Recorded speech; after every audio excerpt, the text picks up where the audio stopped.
네, 예, 여러분, 한 주간도 잘 지냈습니까? 자, 이번 주차, 12주차이죠. 자, 수업을 하도록 하겠습니다. 자, 우리 저번 주에 6장 했었죠. 자, 6장 내용, 음, 이어서 이제 오늘 할 텐데, 자, 항상 이제 해왔듯이, 간단하게 복습을 하고, 이번 주차 내용을 보겠습니다. 자, 한 주간 또 지나서 또 여러분 어떤 내용을 배웠는지 또, 어, 또 가물가물할 수도 있겠죠. 그래서 같이 한번 보도록 하겠습니다. 자, 1장부터 다 하는 거는 조금 너무 시간이 많이 걸리겠죠. 그래서 전 주차 정도를 복습하고 이번 주차 수업을 이어서 합니다. 자, 우리 저번 주차에 6장을 배웠는데요. 자, 6장 한번 보겠습니다.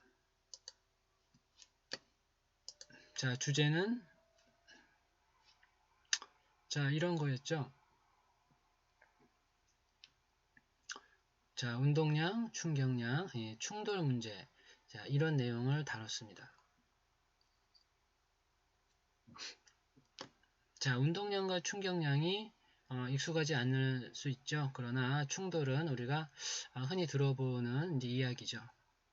자, 이와 관련된 물리량들, 바로 운동량과 충격량을 배웠습니다. 자, 운동량은 다음과 같이 기술이 되죠. 교환을 좀 볼까요? 자, 운동량은 이렇게 두 가지가 있습니다. 그래서 선운동량, 각운동량인데 지금은 이제 선운동량에 해당한다라고 보면 되겠습니다. 자, 운동량의 원래 취지는 이렇게 움직이는 물체를 기술하는 그런 목적을 가지고 있습니다. 그래서 움직이는 물체에 따라서 질량과 속도를 가지고 선운동량을 이야기합니다. 따라서 이렇게 수식을 쓸 때 이런 형태를 쓴다는 것이죠. 질량과 속도로 정의하는 물리량이 바로 선운동량입니다. 보통은 운동량으로 우리가 얘기하는데 조금 더 구분 짓는다면 조금 더 정확하게 표현한다면 선운동량이라는 것이고요. 보통은 운동량 이렇게 표현하기도 합니다.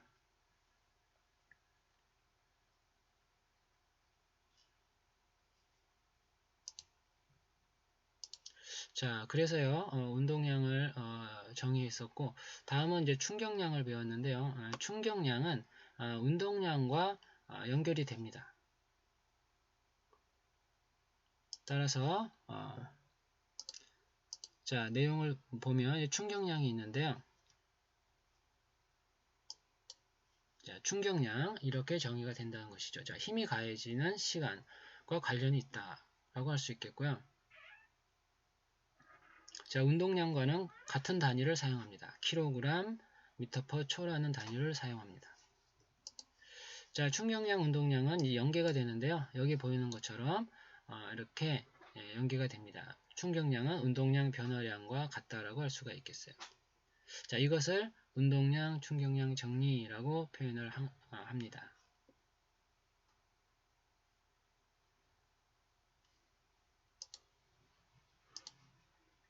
자, 그리고 경우에 따라서 매우 짧은 순간에 가해지는 충격, 그러니까 야구공이 야구 배트에 맞는 그런 순간이라든지 아니면 골프채가 골프공을 타격하는 순간, 이런 순간에 이런 충격량은 충격력이라고 표현하기도 합니다. 시간이 매우 짧기 때문에 어떤 수치로 표현이 되고 어떤 값이 나타나는 이런 힘으로 해석할 수 있다는 것이죠. 다음으로 이제 충돌을 이야기했죠. 자, 충돌을 기술을 하면서 여러분이 배웠던 압력의 정의를 다시 한번 살펴봤습니다. 자, 압력이란 어떤 면적에 가해지는 힘이죠. 따라서 압력은 정의가 단면적에 가해지는 힘으로 정의합니다.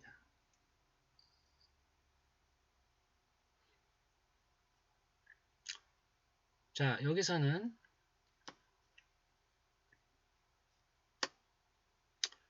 운동량을 다뤘기 때문에 운동량 보존 법칙을 얘기할 수 있다라고 했습니다.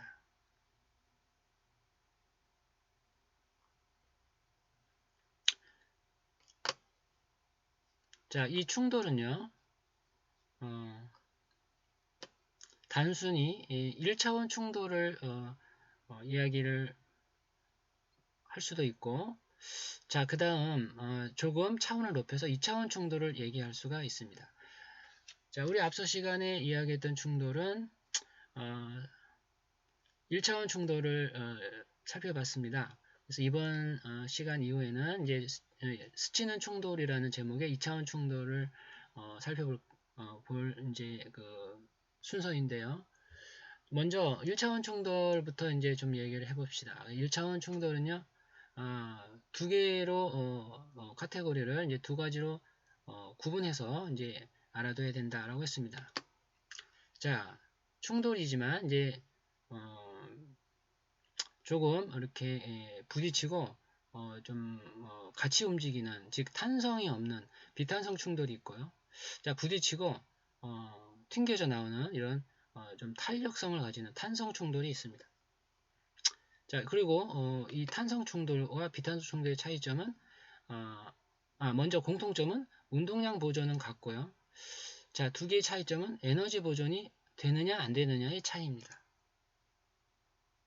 그래서 탄성 충돌은 에너지 보존이 된다. 이런 해석을 갖고 있고요. 자, 물론 이제 탄성 충돌이만이 이제 순수한 탄성 충돌을 이제 기준으로 이야기하는 것이고요. 비탄성 충돌은 두 개의 물체가 부딪히는 가운데서 에너지가 소실이 되는 상황이기 때문에 에너지 보존이 되지 않는다. 이렇게 구분짓는다라고 했습니다. 자, 상황을 보겠습니다. 1차원 충돌은 어떤 상황일까요?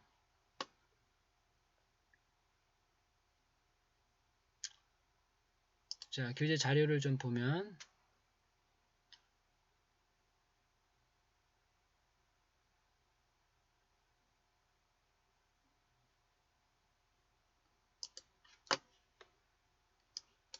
자, 운동량 보존 이고요.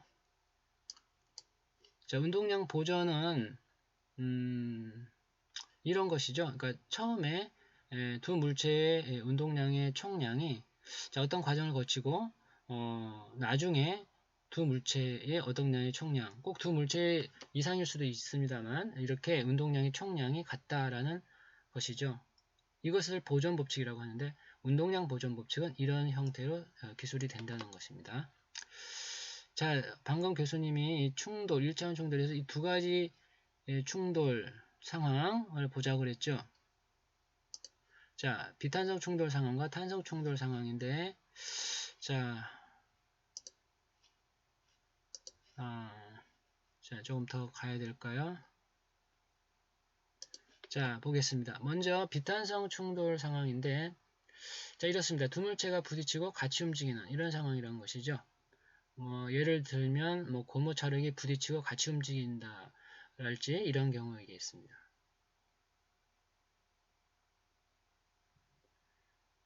자, 여기에 비해서 탄성 충돌은 이런 상황이죠. 두 물체가 부딪히고 튕겨져 나가면서 각자 다시 움직이는 이런 상황. 이것이 이제 탄성을 갖고 있다라는 것이죠. 자, 이런 상황인데요. 보통은 일상적으로는 비탄성 충돌과 탄성 충돌의 중간적인 상황이 많습니다. 다시 말해서 이 두 가지가 이제 어느 정도 섞여서 나타나는 상황인데, 자, 지금은 이제 그 개념적으로 이제 이야기하기 때문에 완전히 구분해서 이야기한다라는 상황인 것을 여러분들이 양지하고, 양지하기보다 인지하고 이제 이해하면 될 것 같습니다. 자, 이제 차원을 높여서 2차원 충돌 상황을 보겠습니다. 바로 이것이 스치는 충돌인데요. 여러분들 당구대에서 당구공이 부딪히는데 반드시 이렇게 정면 충돌만 일어나는 경우는 아니죠. 어떤 경우에는 이렇게 약간 이렇게 어긋나서 맞는 이런 경우가 있습니다. 스치는 충돌이 그런 경우죠. 그래서 이런 경우에는 1차원적으로 일직선상에서 일어나지 않는다. 즉 우리가 좌표로 말하면 X축 하나만으로 설명할 수 없다라는 얘기입니다. 그래서 우리가 이것을 평면 운동이라고 그러는데 수학적으로는 X축과 Y축을 좌표를 사용하는 이런 충돌이라고 할 수가 있겠어요. 자, 이 경우를 우리 이제부터 좀 보겠습니다. 자, 오늘 이제 내용 이어서 보겠습니다.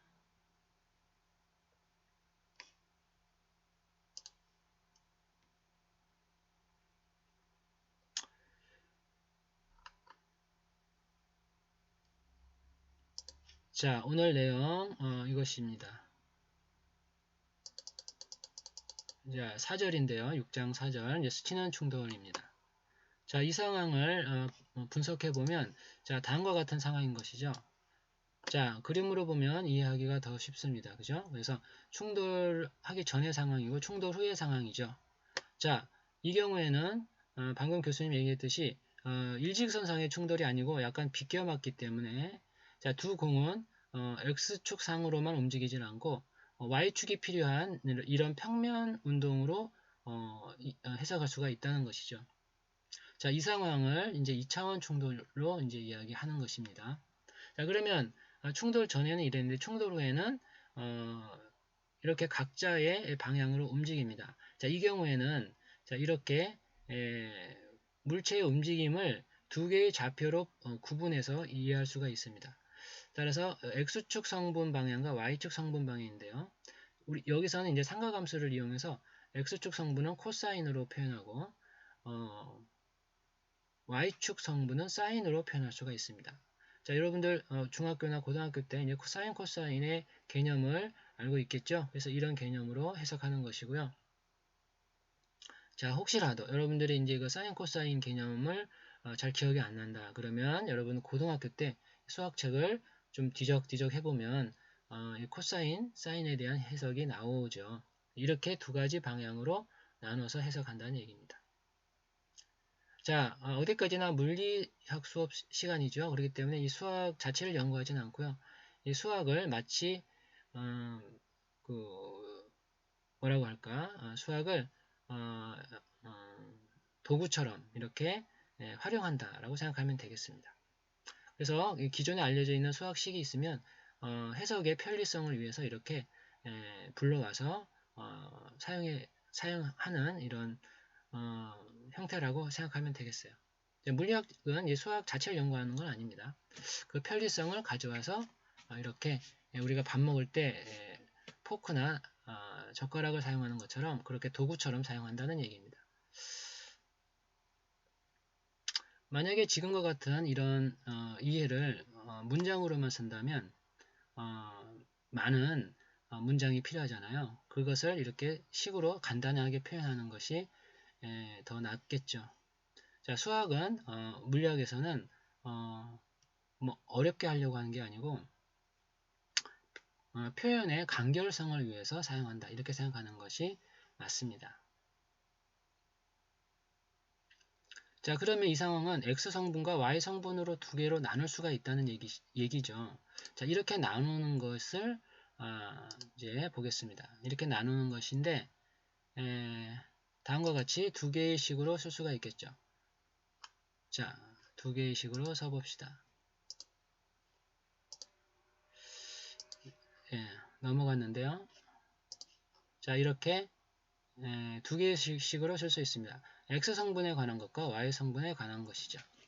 자, 그래서 X 성분끼리 모아서 운동량 보존식으로 쓰는 것이고요. Y 성분은 Y 성분끼리 모아서 운동량 보존식을 쓰는 것입니다. 자, 근데 여기서 0이라고 쓴 부분이 있죠. 자, 이건 왜 그러냐? 자, 여기 그림을 다시 보면 알겠지만, 자, 두 개의 공이 충돌 전의 상황입니다. 자, 두 개의 물체가 있습니다. M1, M2. 그런데 M2는 멈춰 있죠. 따라서 멈춰 있는 경우에는 그렇죠. 속도가 0이죠. 따라서 0인 것이고요. 자, 다음 상황을 볼까요? 자, 그래서 여기서 보면 처음에 속도가 0인 것이고요. 자, 그러면 Y 성분의 0은 무엇이냐? 자, 물체를 볼게요. 충돌 전에 두 공은 X방향으로 움직이는 M1 물체만 있죠. 그래서 따라서 Y방향으로 움직이는 두 물체는 Y방향으로 움직이는 물체는 없습니다. 그죠? M1도 Y방향으로 움직이지 않고요. M2도 Y방향으로 움직이지 않죠. 따라서 Y방향 성분만을 생각한다면 두 물체 다 Y방향으로 움직이지 않으므로 0인 것이죠. 따라서 Y성분은 0이다. 이런 표현이 나온 것입니다. 다음에 충돌 후에는 X성분과 Y성분이 생기죠. X성분과 Y성분이 생깁니다. 따라서 이렇게 충돌 후에는 코사인과 사인으로 X성분과 Y성분을 표현할 수가 있다는 것입니다.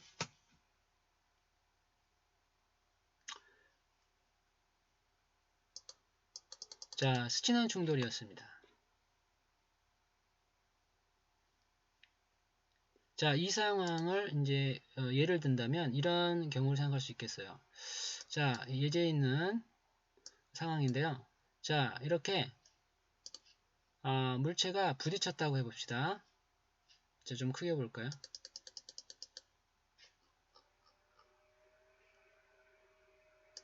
자, 이런 상황을 생각할 수 있겠어요. 자, 자동차가 부딪혔어요.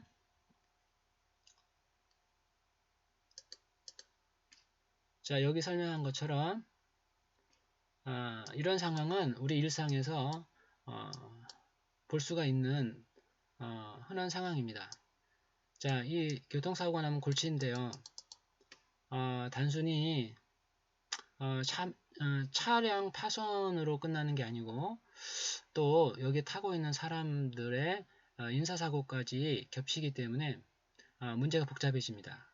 그렇죠? 그래서 뭐 보험 처리를 하면 뭐 자동차 뭐 수리도 해야 되고 뭐 병원에도 가야 되고 병원 치료도 받아야 되고 이런 복잡한 상황이 생길 수도 있습니다.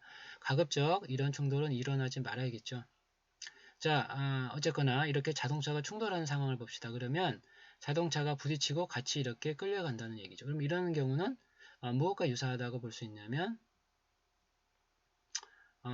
무엇과 유사하다고 볼 수 있냐면 앞에서 봤던 바로 이 상황과 같다는 것이죠. 부딪히고 같이 움직이는. 자, 그래서 이것을 이제 비탄성 충돌 문제로 생각할 수가 있습니다. 네, 그래서요, 예제에서 다루고 있습니다. 그래서 한 번씩 보고요. 자, 다음은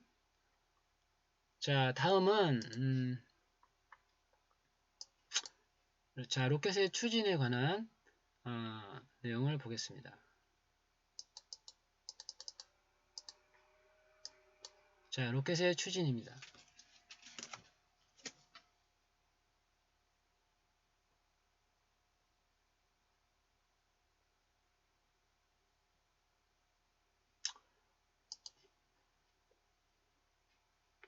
그 전에 여러분들 그 지식 채널 영상을 봤던 충돌 내용이 있었죠. 여러분들 이 내용을 여러분들에게 소개했는데 이 충돌이란 어떤 형태에서 일어날 수 있다?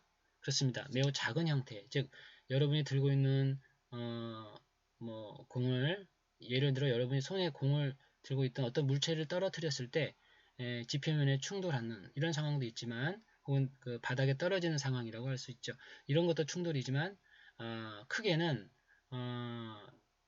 우리가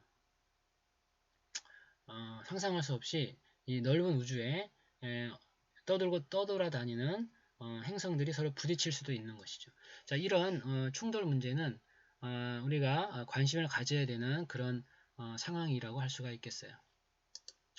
자, 이 영상으로 여러분들이 충돌에 관한 뭔가 인투이션을 좀 얻었으면, 좀 직관을 얻었으면 하는 영상이었어요. 그래서 자, 충돌이라고 하는 것을 우리가 이 영상을 보면서 뭔가 여러분 각자 나름대로 이 충돌이라는 것이 우리의 일상에 어떤 직접적인 영향을 줄 수도 있다라는 어떤 그 깨달음이랄까 그런 것도 우리가 좀 생각해 볼 수 있어야 되겠다 하는 그런 영상이었습니다. 자, 그러면 자, 이제 6장 4절 보겠습니다. 5절, 6장 5절 보겠습니다. 로켓의 추진입니다.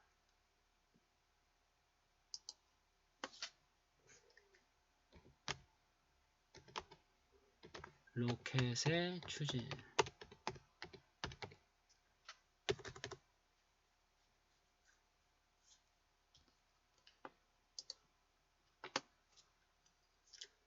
자, 여러분들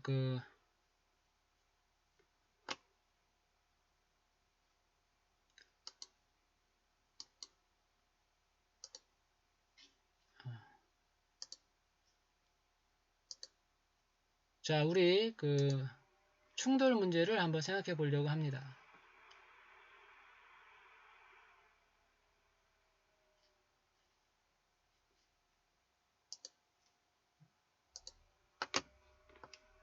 네. 자, 우리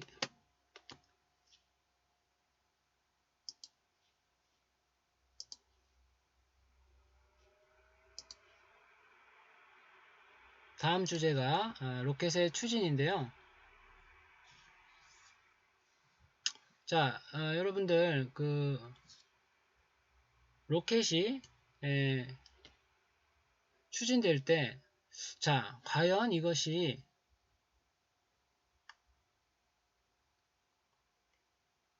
지금 말하는 운동량과 충격량과 무슨 관련이 있느냐? 자, 바로 연관성이 있다는 것이죠. 자, 이런 내용입니다. 그래서 연관성을 한번 생각해 볼 텐데요.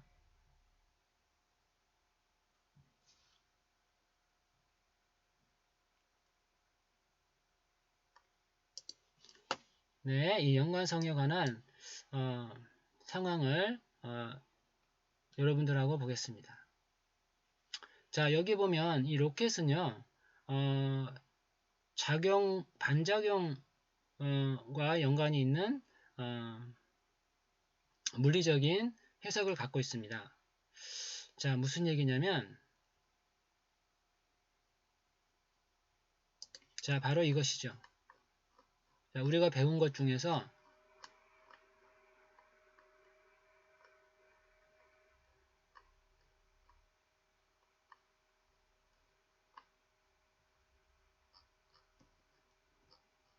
자, 뉴턴 법칙이 있었죠. 뉴턴 법칙. 자, 이 뉴턴 법칙 중에 세 가지가 있었죠. 그렇습니다. 1법칙, 2법칙, 3법칙입니다. 이 중에서도 자, 이 3법칙과 연관이 있다 이거죠. 자, 물론 다른 것도 다 연관이 있지만 여기서 이제 언급해 보자 싶은 법칙이라면 바로 3법칙이다 이런 의미입니다. 그러면 작용 반작용 법칙인데 왜 이 작용 반작용 법칙이냐? 자, 여러분 로켓 추진될 때는 자, 지면을 박차고 올라갑니다. 그렇죠? 자, 이때 지면을 박차는 바로 힘이 바로 로켓의 추진인 거죠. 따라서 로켓이 추진이 되면 지면을 박차면서 그 반작용력으로 위로 하늘로 올라갑니다. 결국 우주로 나아가게 되는데 바로 이런 로켓의 원리를 이야기하는 겁니다. 자, 그러니까 이 근본적으로 이 물리학적인 기초를 가지고 있다라고 할 수가 있겠죠. 자, 여기 주어진 이 식은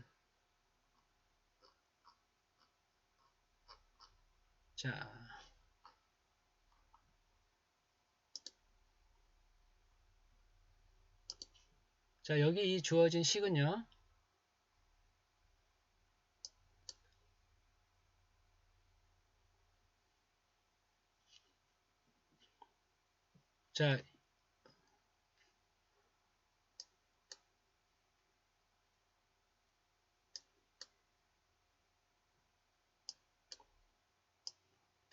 자, 이 로켓의 추진식인데요.